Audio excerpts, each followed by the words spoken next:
નાનું એવું બાળક. તમે એમ ન કહી શકો કે ભાઈ આને આ માળા કહેવાય, એમ એને સમજાવવાનું નથી. એ છોકરું જોવે, કોઈ બોલે કે બેટા મારી માળા લાવજે, એટલે કોક એક જણો માળા લઈને જાય. આ નાનું બાળક હોય, એ જોતું હોય, સાંભળતું હોય. એ 2-3 વાર માળા એમ બોલે અને માળા લઈને જાય એટલે છોકરાને ખબર પડી જાય આને માળા કહેવાય. માળા લાવજે, એ માળા લઈને જાય એટલે છોકરાને એ ખબર પડે લાવજે એટલે લઈ જાવું. એને ક્રિયાનું જ્ઞાન પણ મળે થવા. તમે ક્યારેક કલ્પના કરજો, મોટા થયા પછી બીજી ભાષા શીખવી ઘણી કઠણ પડે, પણ મા બાપની બોલી જે હોય એ છોકરાને 2 થી 3 વર્ષમાં ભાષા આવડી જાય.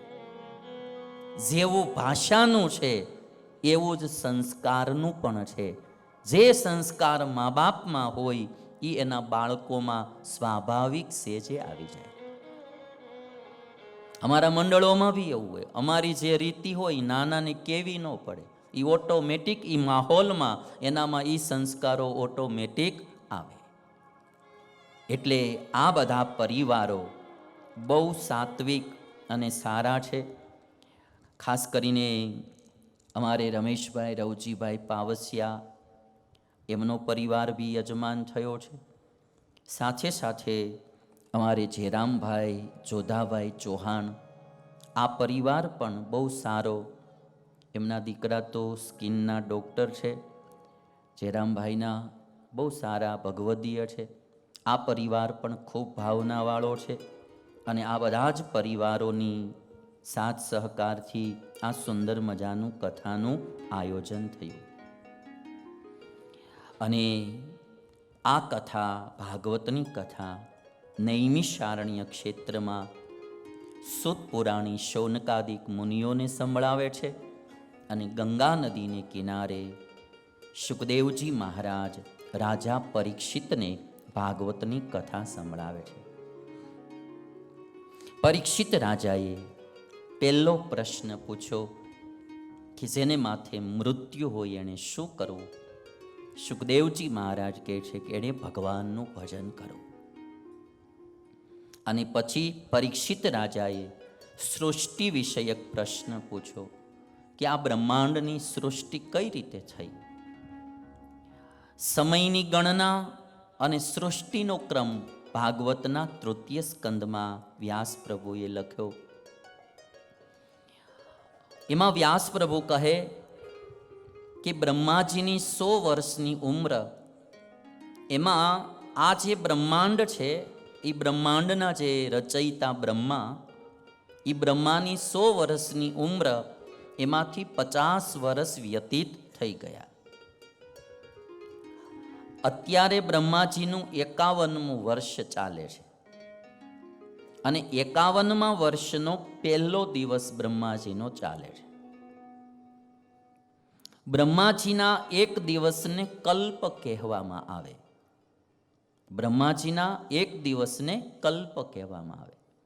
અત્યારે બ્રહ્માજીના 51મા વર્ષનો પહેલો દિવસ ચાલે છે અને એ કલ્પનું નામ છે શ્વેતવારાહ કલ્પ.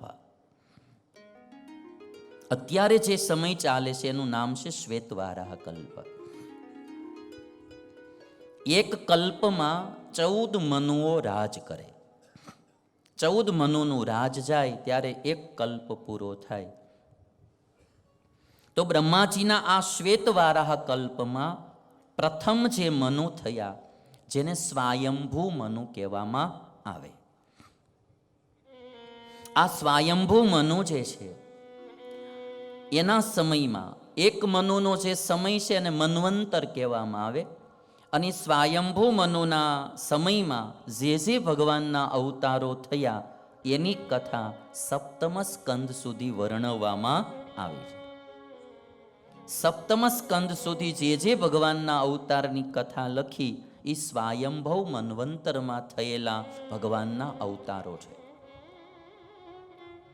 બ્રહ્માજીએ જ્યારે સૃષ્ટિનો પ્રારંભ કર્યો ત્યારે સૌ પ્રથમ બ્રહ્માજીએ 4 સનકાદિકોની સૃષ્ટિ કરી. 4 સનકાદિકો, એમને બ્રહ્માજીએ આજ્ઞા કરી કે તમે સૃષ્ટિનો વિસ્તાર કરો. સનક, સનંદન, સનાતન અને સનતકુમાર, એ 4 જણાને ઉત્પન્ન કરેલા માનસ સૃષ્ટિ હતી. હજી સ્ત્રી પુરુષનું જોડલું સૃષ્ટિમાં નહોતું. બ્રહ્માજીએ સંકલ્પથી જ 4 પુત્ર ઉત્પન્ન કર્યા, જેને સનકાદિકો કહેવામાં આવે.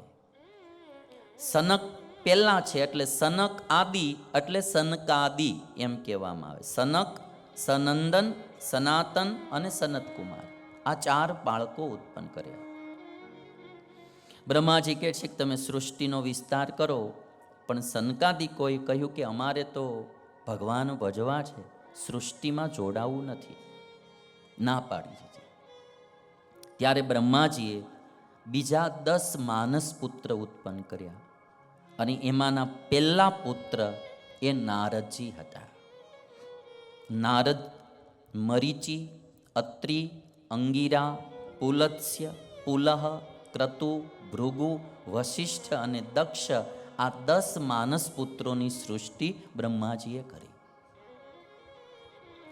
એ 10 માનસ પુત્રો પછી બ્રહ્માજીએ એક સ્ત્રી પુરુષનું જોડલું ઉત્પન્ન કર્યું, જેનું નામ સ્વાયંભૂ મનુ અને શત્રુપા હતું.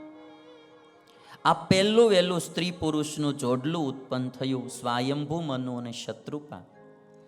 બ્રહ્માજીએ બંનેને આજ્ઞા કરી કે તમે સૃષ્ટિનો વિસ્તાર કરો. તો મનુ અને શત્રુપા કહે છે કે પૃથ્વી તો રસાતળમાં ગઈ છે, અમે ક્યાં રહીને આ સૃષ્ટિનો વિસ્તાર કરીએ. અને ત્યારે બ્રહ્માજીએ ભગવાનનું ધ્યાન કરવા લાગ્યા, અને એ સમયે બ્રહ્માજીના નાકમાંથી એક ભૂંડનું બચ્ચું ઉત્પન્ન થયું. જોત જોતામાં વિશાળકાય સ્વરૂપ ધારણ કર્યું, અને એ ભૂંડનું બચ્ચું રસાતળમાં ગયું, અને ત્યાંથી પૃથ્વી લઈને આવે છે. રસ્તામાં હિરણ્યકશિપુનો ભાઈ હિરણાક્ષ મળ્યો, એને મારી અને પૃથ્વીને સ્થિર કરી આપી. અને આ જે અવતાર થયો એને વરાહ અવતાર કહેવામાં આવે છે.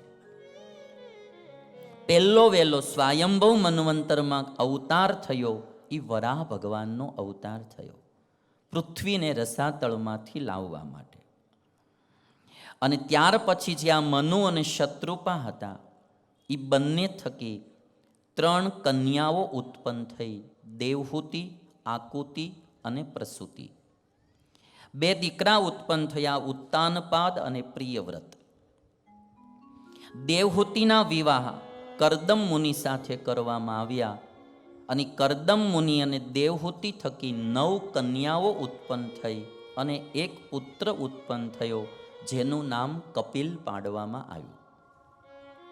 એટલે બીજો ભગવાનનો અવતાર એ કપિલ ભગવાનનો અવતાર થયો સ્વાયંભવ મન્વંતરમાં.